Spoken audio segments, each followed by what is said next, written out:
Hello everybody, and welcome to the latest Society for the Environment webinar. Today we will be running through the process on how to apply for Chartered Environmentalist registration. And this is very much an overview of the process, and we will let you know how to find out more details and locate the specifics of what you need to do for your application, depending on the chosen pathway. So to start with, some introductions. My name is Sophie Smith, and I'm the Society's Marketing Officer. And today I'm joined by Jeff Atkins, our Head of Licensing, Registration and Standards. And over the next hour, our aim is to shine a spotlight on the underlying processes involved in reaching your Chartered Environmentalist goal in the form of a presentation, and then answer as many questions as we can at the end. For those who are watching the webinar as a recording, or if you need to leave this presentation before the Q&A section, then please feel free to contact us with any questions using these email addresses on your screen. We are now going to turn off our cameras to avoid our heads getting in the way, and we will be back for the Q&A later. So before we delve into the world of Chartered Environmentalist registration, I'll start with a bit of background to the Society and to help give you an understanding as to why we exist. Our core role is to hold the register for competent environmental professionals who have met and continue to meet a level of competence in their environmental work and overall professionalism. There are currently just over 8,000 registered environmental professionals, which are known as our registrants. And I hope that many of you watching will also join the 8,000 plus in the coming weeks or months. We do all of this in partnership with 26 professional bodies. So this is what we believe in.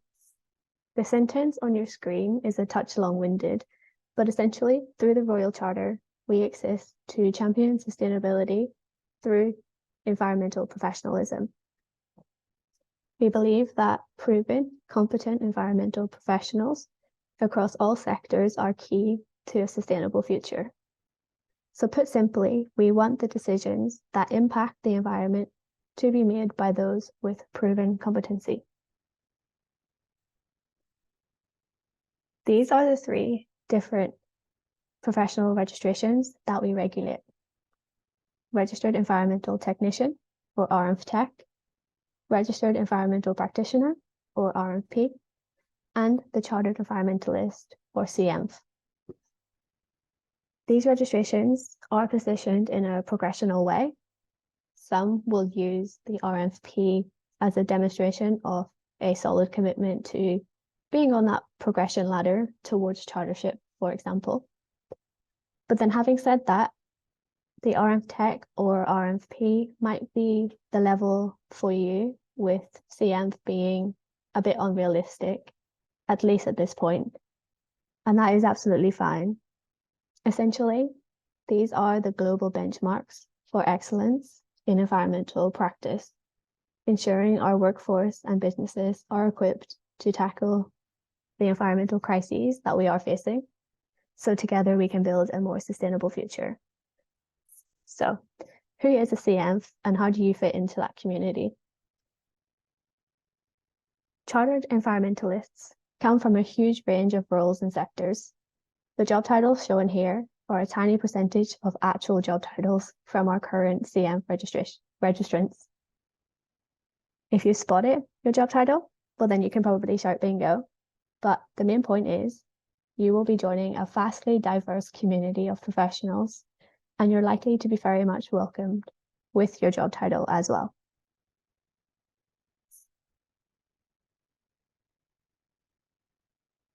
Before we get into the how to apply, I'd like to give a taster as to the why. The key benefits that current CEnv registrants stated in our 2021 survey were increased credibility with clients and stakeholders, increased self-confidence, and increased career opportunity. The credibility theme always comes out on top, and it's a huge benefit with the CEnv letters after your name, you are instantly telling people that you've been externally verified as a highly knowledgeable, up-to-date professional when it comes to environmental good practice, leadership, and technical abilities. Increasing amount of employers are using the chartership as a requirement for progression, and some even offer financial incentives, which is always nice. As an example, we know of large consultancies who now require the registration to sign off certain environmental reports, so it's increasingly becoming a known mark of trust and responsibility. Employers see benefits through proven staff competence, which is helping to win work, improving their brand, and demonstrating that their staff working on projects are at the top of their game. But the fact that many employers value the chartership means that having it can only be a positive for progressing your career.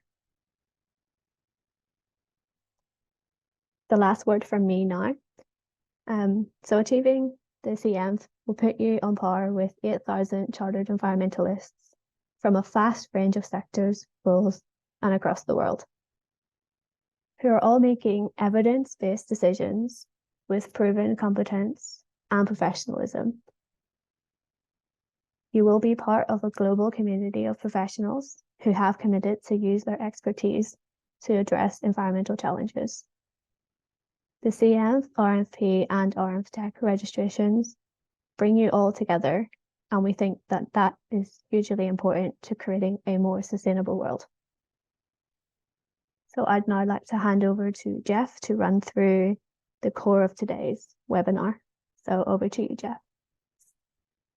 Thank you, Sophie. Hello, everyone. Today we are focusing on CEnv and how to become a Chartered Environmentalist. So these are the 5 steps you need to take to become a CEnv. Firstly, join one of our licensed professional bodies. Now, this is also the first of the CEnv eligibility criteria you need to meet.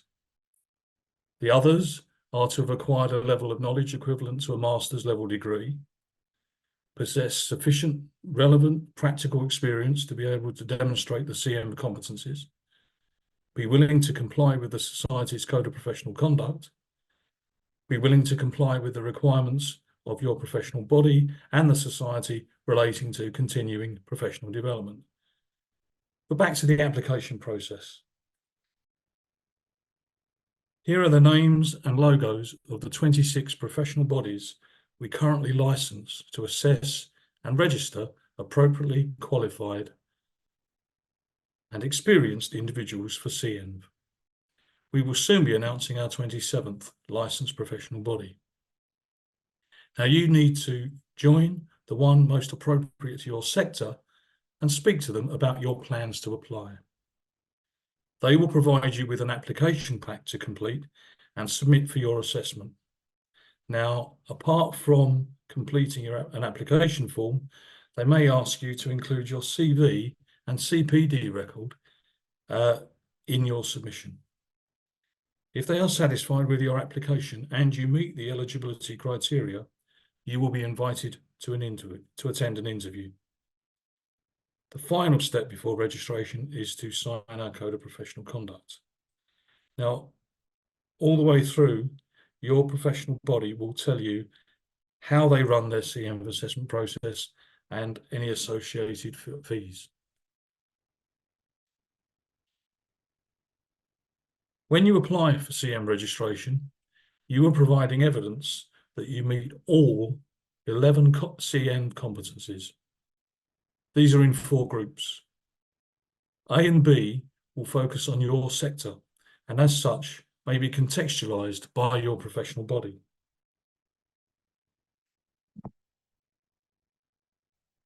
The C and D competencies are sometimes known as soft skills, but are just as important as A and B.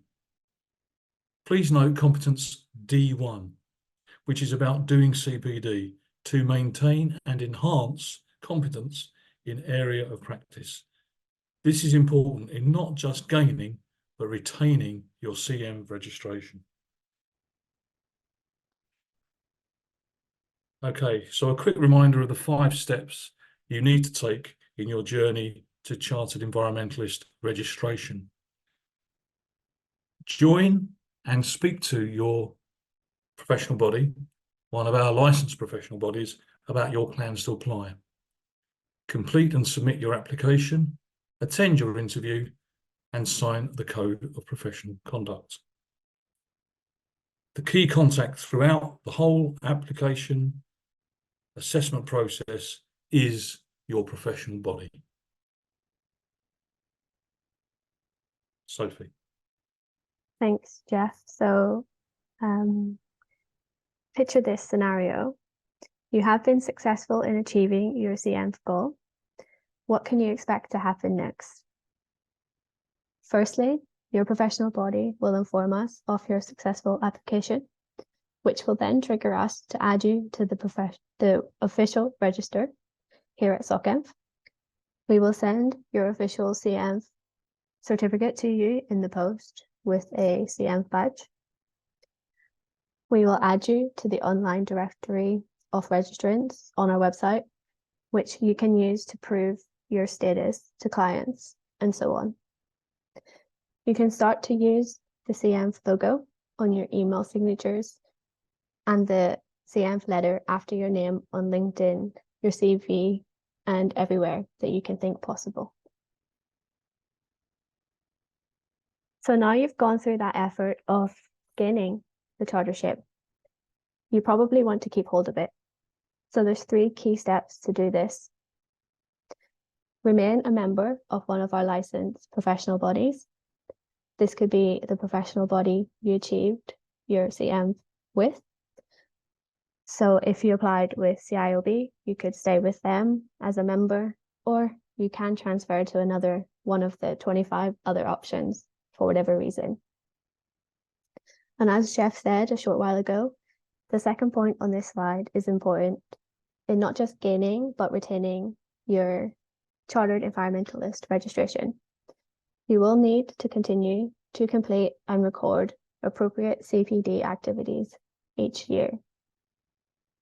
And finally, you should continue to pay the annual fee to your professional body to cover administrative costs and so on. So moving on, we have some FAQs. We're going to finish up with some quickfire FAQs based on things that we see quite often as barriers to applying. So the first one is, can I be a CEng or Chartered Engineer and a CEnv? Well, yes, you can. You are a highly competent engineer, which is demonstrable with the CEng, and absolutely the right thing to do. But beyond your excellent core engineering work and the nod to sustainability within the Chartered Engineer competencies, the wider environmental knowledge and experience and that linkage between each element, from air pollution to low carbon energy to urban design to net zero solutions. For example, these can all be showcased with the CEnv registration. There are hundreds of professionals with the 2 registrations, and it's worth noting that if you are already a CEng, you don't need to rewrite that entire application, because some of those competencies do cross over or are very similar, especially RC and D competencies. But on that note, speak with your professional body to see if there is a time-saving option for your CEnv application when you have achieved the CEng. But that combination of both titles is a massive force to be reckoned with. So, Jeff, do you want to take the next question?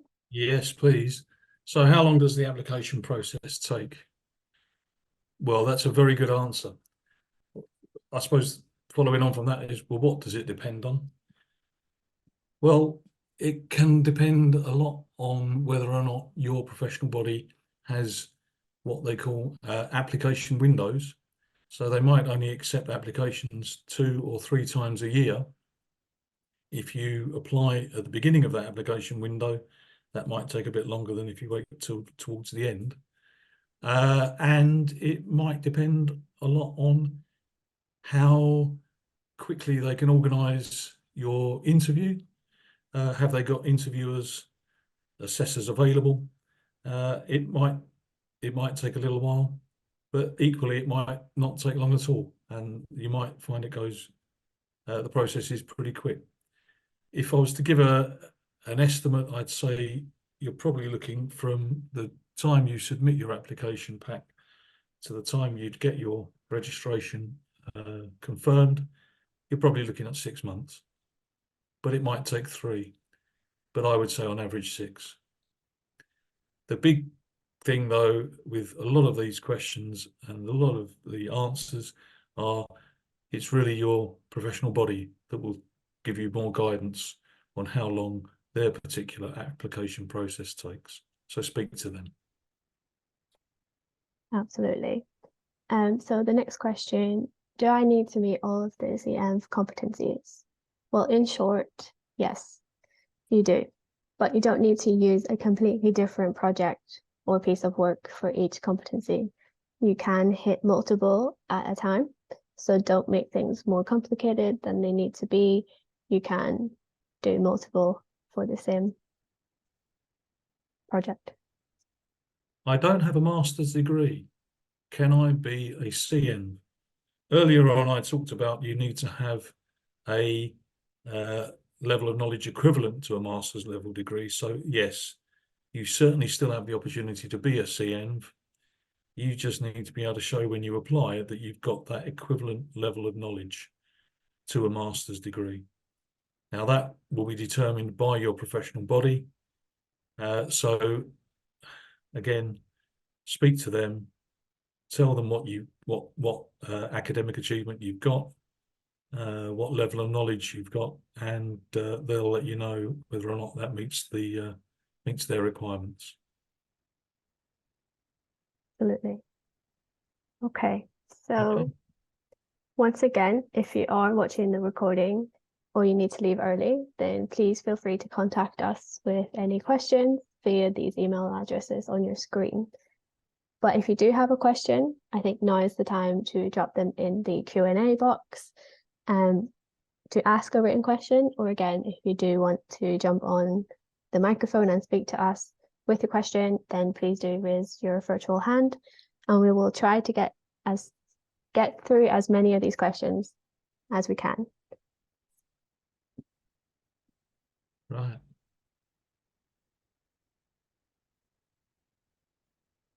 Just trying to get them open.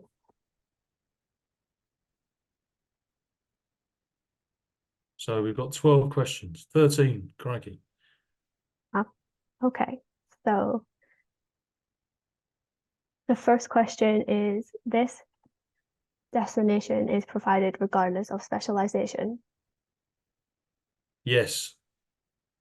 Yes, we cover, I think one of the earlier slides indicated the wide variety of job roles, the wide variety of sectors that are covered in the CEnv family. So yes, it really does, it's, yeah, I mean, that would be, yes. Yeah. Okay. So the next question that we have is, who are the assessors of the applications and their qualifications? Well, these are people that are volunteering for your professional body. Yeah, so I mean the whole process of assessment is pretty much through peer review. So if you're applying for Chartered Environmentalist, it will be fellow Chartered Environmentalists that will assess your application and carry out the interview. So we don't know the individuals, well, we do because they're our registrants, but they become assessors for the professional body of your choosing.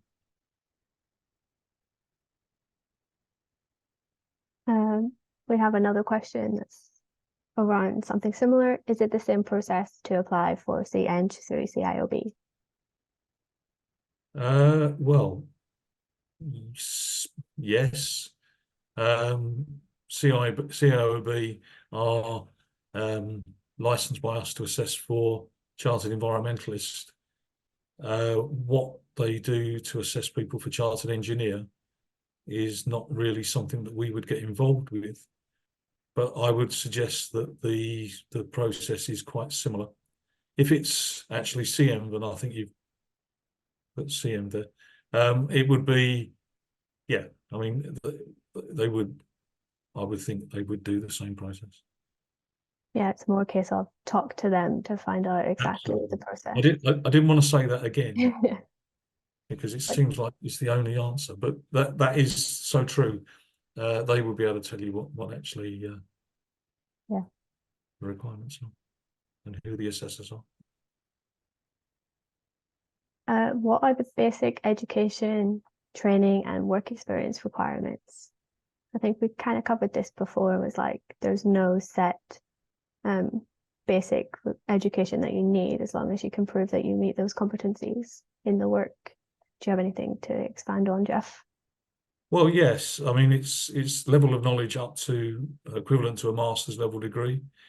It's sufficient, relevant practical experience. As a rough not guess, but a rough guide, you'd be looking at probably 4 years experience for a chartered environmentalist. So again, that's what your professional body will tell you is what they accept. We have a virtual hand, so I'm going to allow them to speak. Oh.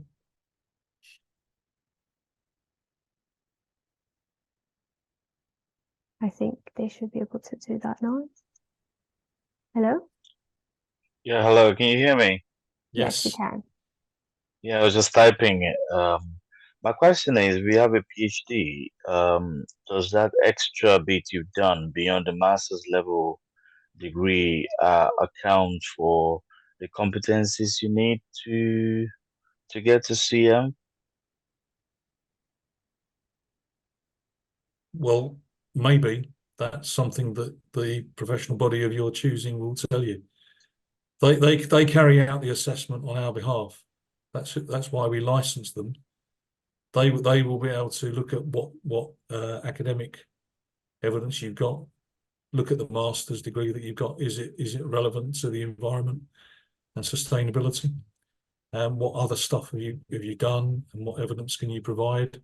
And they will be able to give you a positive answer, I hope, to that question. What does that cover regarding the competencies? Speak to your professional body. Yeah. Thank you. Exactly. Thank you Okay. for the question. Yeah. So we've got some more in the Q&A.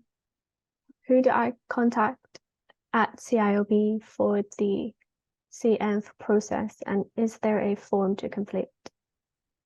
Well, there is a form to complete.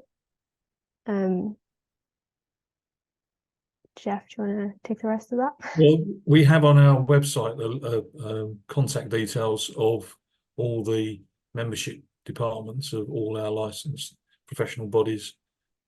I mean, we call them on the website licensed members, and what that we can make that link available when we send you the presentation. Yes. But it's there, and that's got the contact details for CIOB and all the other licensed members, licensed professional bodies. And they will give you a form, an application form, an application pack to complete. Yes, we'll send the link to the webpage as well in the email with this recording link, so you can have access to it. Exactly. I have a master's in environmental practice, but without any experience. Which of this can I apply for? Well, you need that combination of academic achievement and experience. So that practical experience. What you could do, I would suggest, is speak to the particular professional body you choose and ask. It's the same answer, isn't it? Ask them. This is the experience that I have got. What do I need to do to gain more experience? And they will advise you.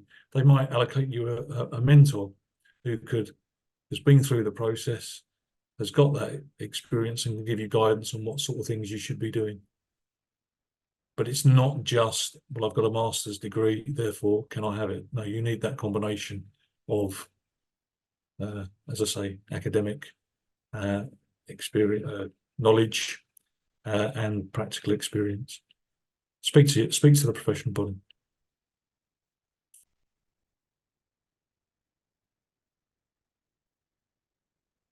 The next question that's come in, how many competencies are there to complete for a CIOB, chartered and master degree qualified engineer? I don't know. Speak to CIOB and ask them. Yeah. I mean, I can tell you that there are 11 competencies for Chartered Environmentalist. I think that there are 12 for Chartered Engineer, but I really don't know for sure. Yeah. Speak to CIOB direct.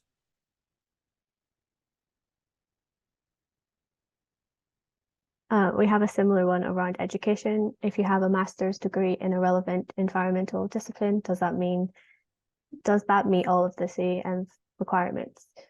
We would say it would meet the academic requirements. It would meet that part of it. It's, have you got the practical relevant experience to run alongside it? So it's not just academic. Yeah, you need both. You need both. Academic and experience.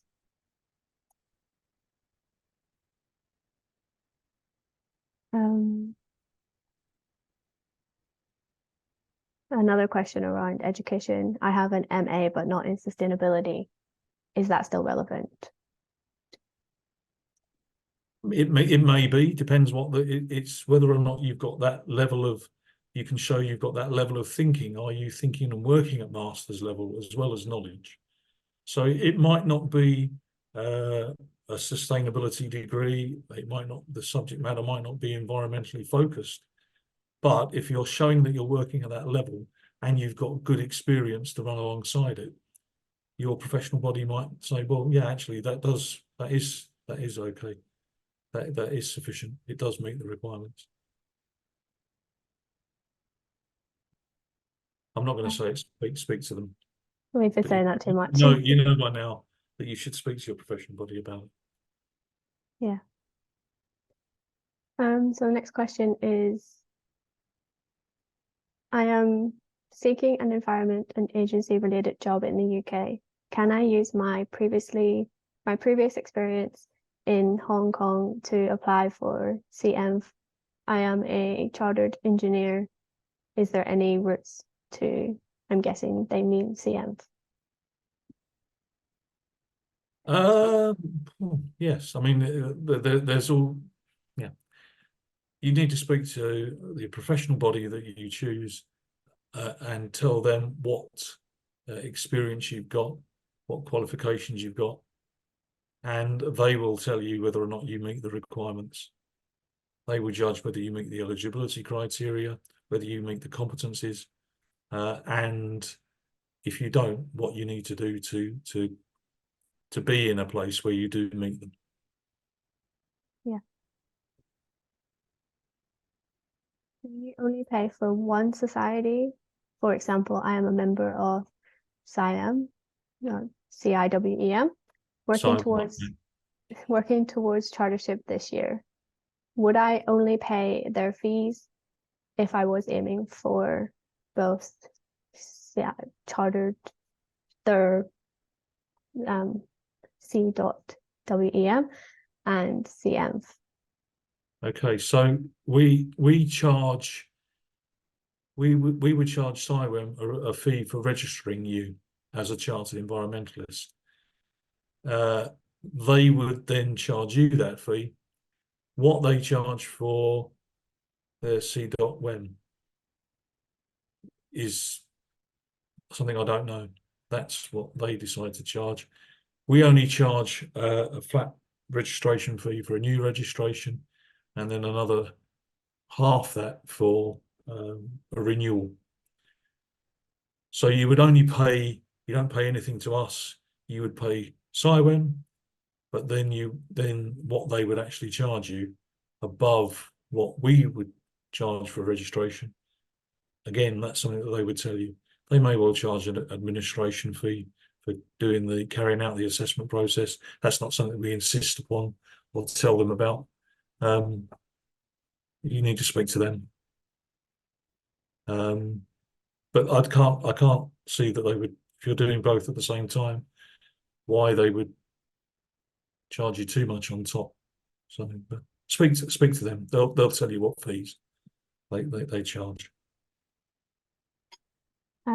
Does the CMIVSE qualify? Don't know what that is. I don't know what that is. Could you expand on what that is, please? Yeah. Drop us another question with that expanded. Okay. I became a chartered with CIWEM 5 years ago and wasn't eligible for the CEnv then due to no master's degree or less than 7 years experience. They are keen to get the CEnv, however, given the time lapse, could I reuse most of the old examples and case studies? A whole new application is daunting and time consuming. Yes, you could use projects that you've worked on. You say old examples and case studies. If they meet the CEnv competencies, then yes, there's no reason why they shouldn't accept those. I mean, if you had no experience, little experience, you hadn't got a master's degree, you hadn't got much experience, then that's why they would have told you you can't really go through that yet. But now you've got that experience. If, as I say, your previous projects that you've worked on do meet the CEnv competencies, then yes, of course you can use them. There's no sort of time restriction. That said, it's about being current. So you need to make sure that your CPD record shows that you're keeping current and up to date, and that what you worked on 5, 6, 7 years ago is still relevant. You would show that, but there's no reason why it couldn't be used. So sticking with the CPD section, how many hours of CPD do you need to record in order to maintain the chartered status? We don't stipulate how many hours. We don't stipulate how many points. We don't stipulate what type of CPD you need to do. All we ask is that you do CPD. What we ask your professional body to do is to monitor that CPD and make sure that everybody that is on the register as a chartered environmentalist or one of the other two is completing the relevant CPD.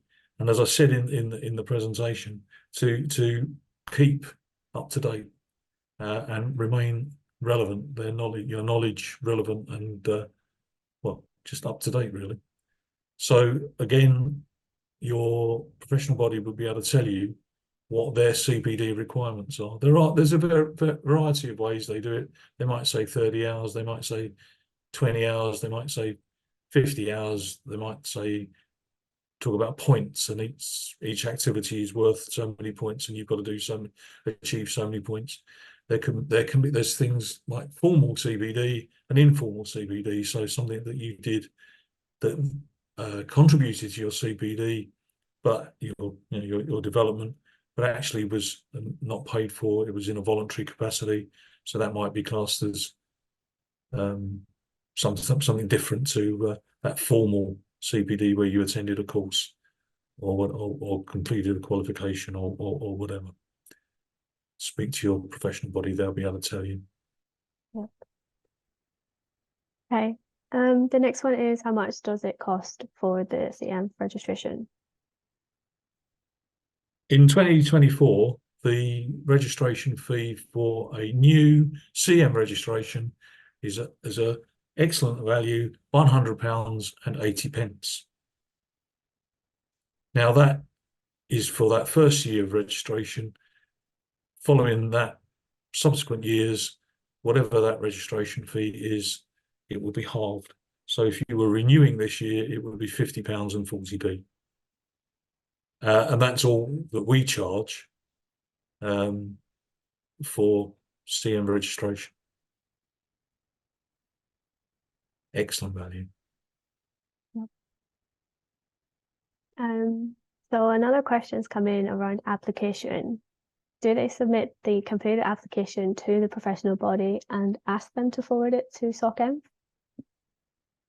We don't see your application. We license your professional body to carry out the assessment on our behalf. If you consider the wide range of sectors that we cover and the wide range of professional bodies that we license, it would be pretty incredible if we were able to actually assess everybody that applied. It just isn't. We don't have that level of knowledge of each sector. So that's why we license professional bodies to do it on our behalf. And so they carry out the assessment. If you're successful, or when you're successful, send us a form to register you. There may be time in the future when your application, your registrant file, we do look at when we carry out a review of the professional body to make sure that they're running their license properly. We do sample registrant files, and it might be that your one is one of the ones that we choose to look at. But that's really to make sure that they're doing things properly rather than you as a registrant. So we don't see your application. Following on from that question, we've had one that says, why can't we apply directly to CEnv? Well, as I just said, we don't really have the expertise to cover every sector, so that's why we license people, and we don't offer direct registration at all. So direct registration or membership of CEnv isn't something that we offer to individuals, unfortunately. For the aerospace sector, which body is the initial contact point? The aerospace sector. Well, the Royal Aeronautical Society is a licensed body, a licensed professional body for engineering council. So if it was engineering, well, you'd go through them. They, at the moment, are not one of our licensed professional bodies. So it's really who. I mean, if it's engineering type stuff, then it might be that we've got the civil engineers, we've got the mechanical engineers, we've got agricultural engineers, which is pretty unlikely that they'd be the ones. But there are engineering institutions, professional engineering institutions that we do license. It might be them, but then the more generic is the Institute of Environmental Management and Assessment, which is IEMA, which is pretty much generic and covers pretty much all sectors. So it could be them, or another novel idea could be to suggest to the Royal Aeronautical Society, if you are a member of them, to why don't you get a license to offer CEnv? Because I think you'll find that most sectors, most industries are doing things that affect the environment, and doing things in an environmentally friendly and sustainable way is something that could be that the aerospace sector could well do with. So that's always an option. But I think that might take a bit of time. So it might be have a look at one of the other engineering institutions that we license, or IEMA. Yeah. Can you explain how an applicant is to demonstrate the core competencies? Well, by providing evidence that you've got experience, and I mean, it's not so much the academic, that knowledge, that level of knowledge, but you've got that relevant practical experience to be able to demonstrate that you meet them. So that's something that your professional body will be able to tell you. This is what you need to do to show that you meet the all 11 of the CEnv competencies. Yep. I have 7 years experience and have completed multiple training seminars, etc. throughout the years, but haven't kept the CPD record up to date. Could this somehow be rectified by proving competencies throughout the experience? What would you advise in this case? You can easily prove that you are competent and you meet the competencies by your experience, by completing the application form and highlighting where your experience shows that you meet each and every competence.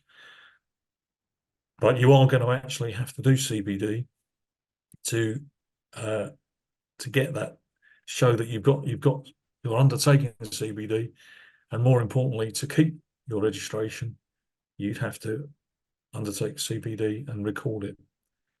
So you've got to start recording it from now, please. Otherwise, your professional body, however good you are, will find it difficult to put you through. It's not an easy thing to remember to record it, but it's a good habit to get into. Even if it's just I was going to say on a bit of paper, but I'm old-fashioned. I shouldn't be saying paper. Even if it's just on a spreadsheet, it doesn't have to be on a snazzy recording system. So my advice would be to start recording. And if you can remember some things that some courses that you've been on, attended in the last year or so, get those down. Don't have to go back all 7 years. So. Yeah, you could look back in the emails of the last year and see if you've got any links to the that would be a good webinars. idea. Yeah, good.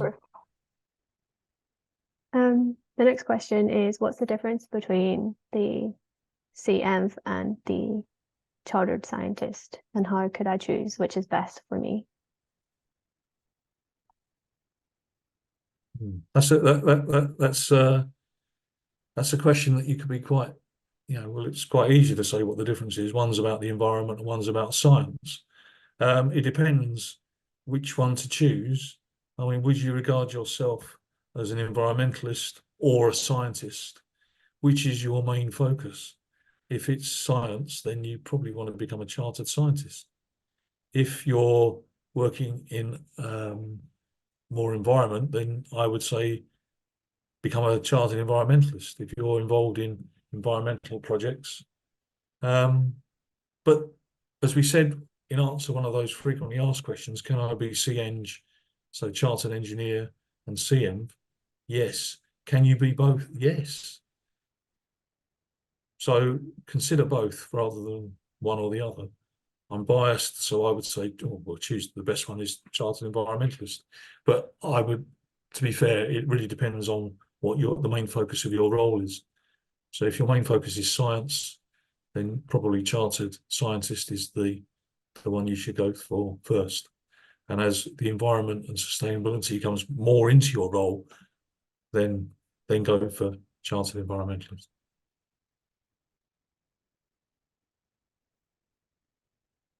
Another question's come up is about professional bodies within the Caribbean region.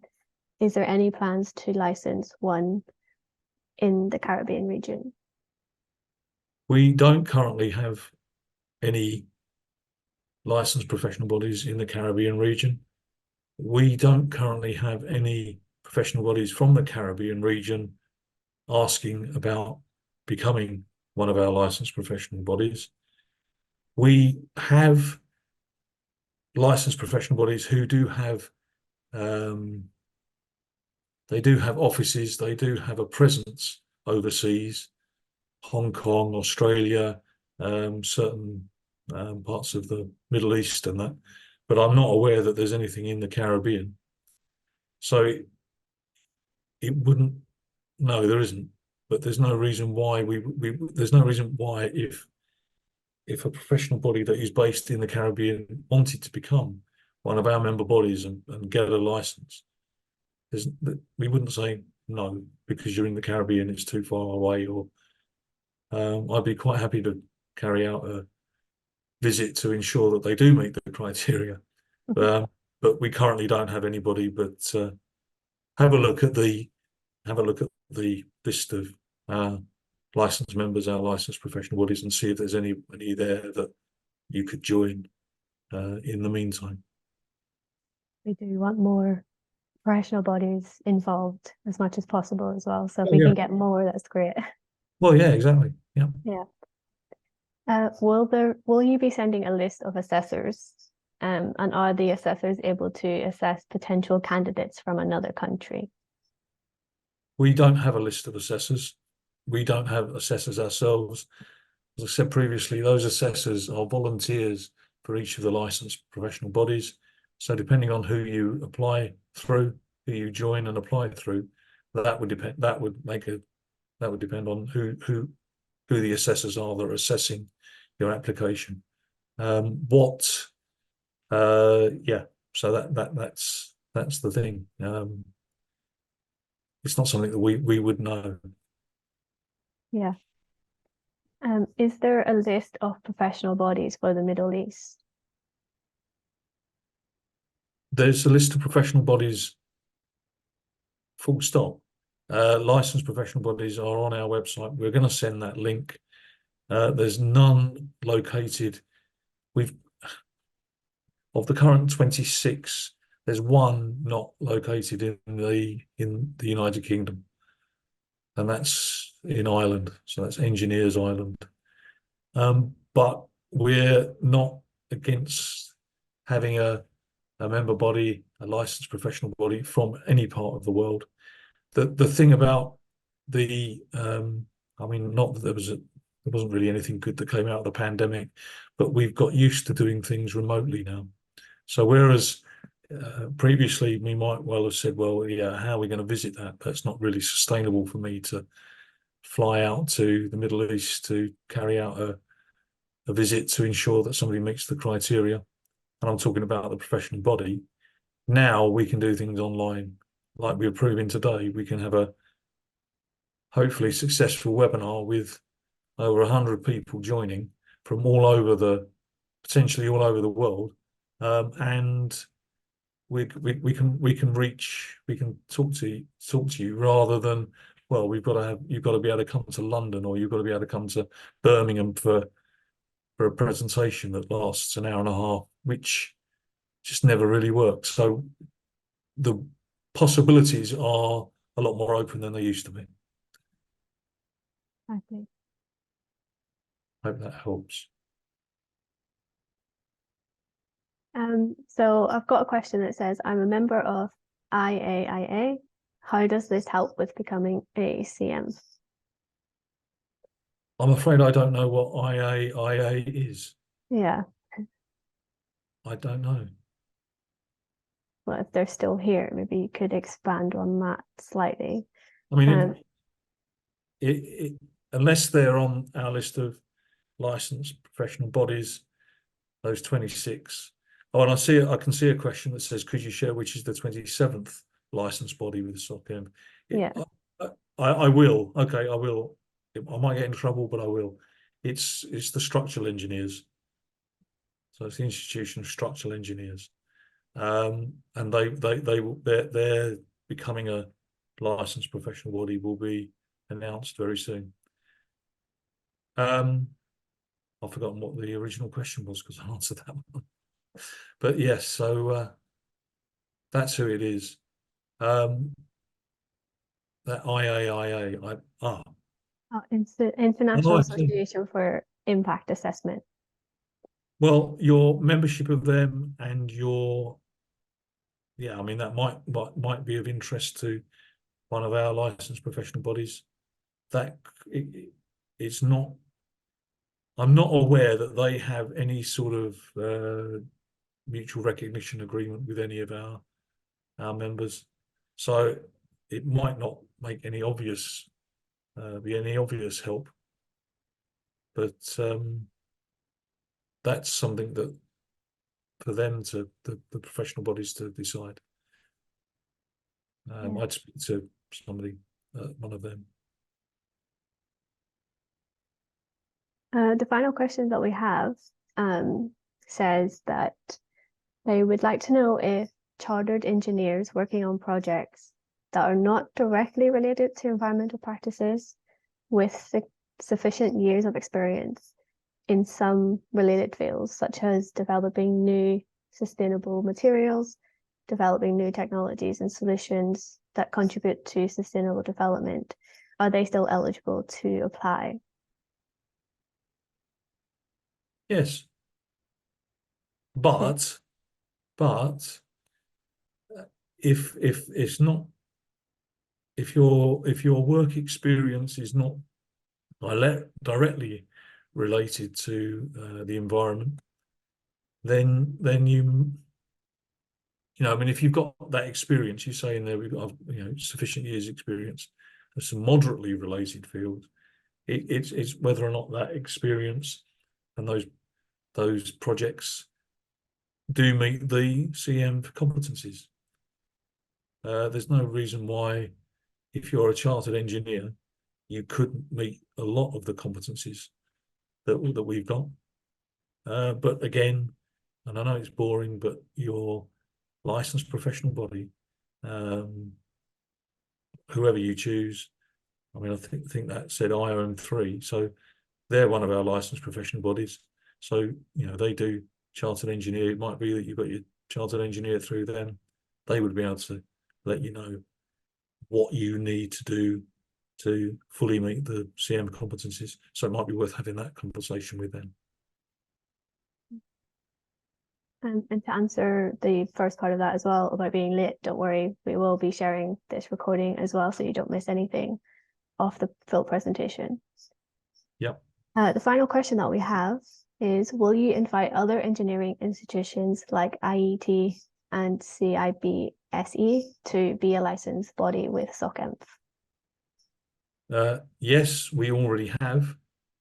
We've had conversations with CIBSE, as they're known, and IET, and both have, yeah, I mean, that's been ongoing for a number of years, and they've declined. Interested, but not interested enough. I remember CIBSE saying that they couldn't see how it was a benefit to their members. So, as I said to that person that asked about the Caribbean and a presence in the Caribbean, and also the Royal Aeronautical Society, if you're a member of CIBSE or IET and you'd like to get your CEnv registration through them rather than one of our current licensed professional bodies, say to CIBSE or IET or whoever your professional body is you're a member of, any chance of you getting a CEnv license from those lovely people at Society for the Environment? And then I can get my CEnv registration through you. And if you can get enough people, enough members, enough colleagues to make the case and prove that it is a member benefit, that the members are calling for you to join, the professional body to join CEnv and get a license so that you can all do your CEnv through them, they're going to find it hard to say no. So I'd encourage you to do that if you feel so inclined, please. Yeah, would be great. So that is all the questions that we've had. Does that really say 34 answered questions? Yeah. Thank you very much for asking all those questions, because I think that's the most we've ever had. Yeah, it's great. So that's excellent. Thank you very much. Yeah. So thank you for listening and taking part and asking all of those questions. Thanks, Jeff, for all of those insights. It's definitely helpful. If you are watching this recording on YouTube, then please do subscribe to our channel and to get notifications of new videos and webinar recordings, and hit the like button. That would be great. So thank you again for attending, and until next time, keep doing your bit for the environment, and we hope to see your registrations come in soon. Thank you. Thank you very much, everybody. Thank you. Bye. Goodbye.